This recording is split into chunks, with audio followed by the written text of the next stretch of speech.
So here we are, Tuesday, second day of December, and down there in Philadelphia, all the nation's governors are gathering. And Mr. Obama spoke this morning.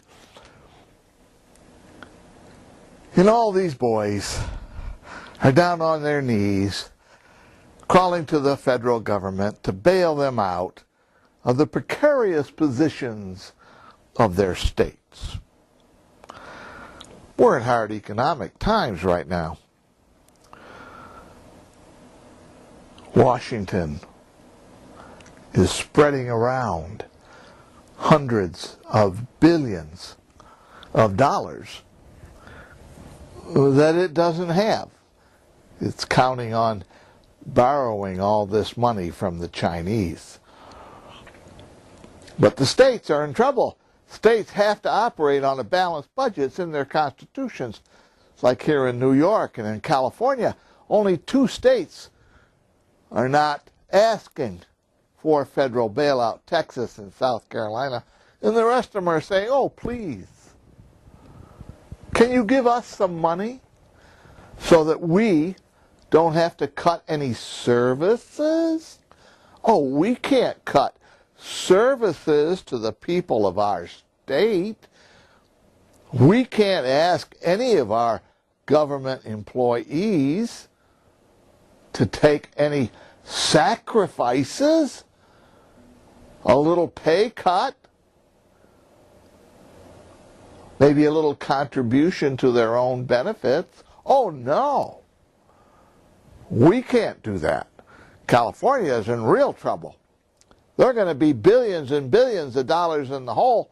And old Arnie there, ever since he's been governor of California, has given in to the legislature virtually every time they've demanded new services, or more money for education, or more money for Medicaid, which is ripping the guts out of every single state in the union. No one is willing to make any sacrifices. The mere mention of cutting a program sends hordes of union workers down to the governor's offices to demonstrate, no cuts, no cuts, tax the rich, tax the rich. We want ours. Doesn't matter that in this society of ours today, they're guaranteed their jobs. They're guaranteed their benefits. They're guaranteed a paycheck every 2 weeks. They don't care. They just want more and more taxpayers' money. And now all these governors are going to the federal government to bail them out. If you can give $300 billion to a bunch of Wall Street crooks and fools, why not give it to a bunch of state crooks and fools?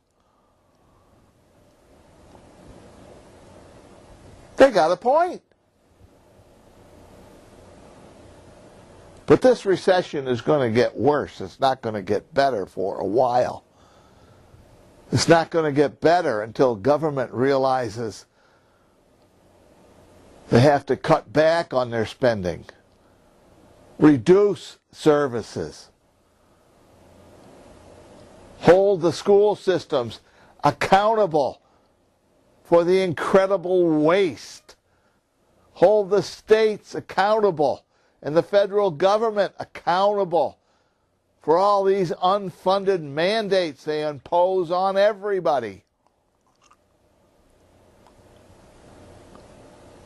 They've got to do it.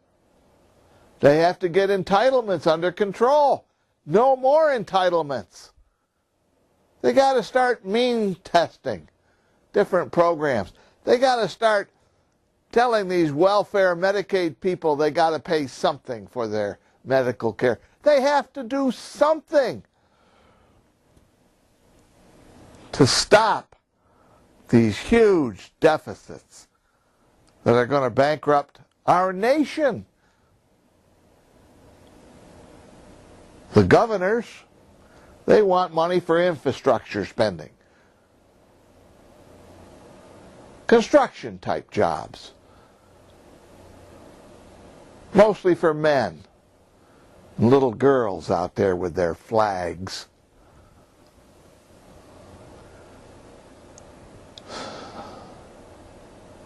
It's not going to do any good unless they grasp hold of the spending issue and do what they have to do. But they won't, because they're afraid. They're cowards. They are afraid they won't get reelected to their nice, cushy jobs. There's no one, with some exceptions, that will stand up and say, enough, we have to cut spending now, and you gotta live with it. Those are the kind of people I'd like to see. So we'll see what Obama does, folks, when he takes power here in January. If he's going to open the spigots to states to help them balance their budget so they don't have to make any sacrifices. How much they're going to give the auto industry, how much more for the banks. I just hope I survive this. But unfortunately, my children and my children's children are going to be paying for this stupidity for all their lives. That's all for today, folks. Black Bart's Corner.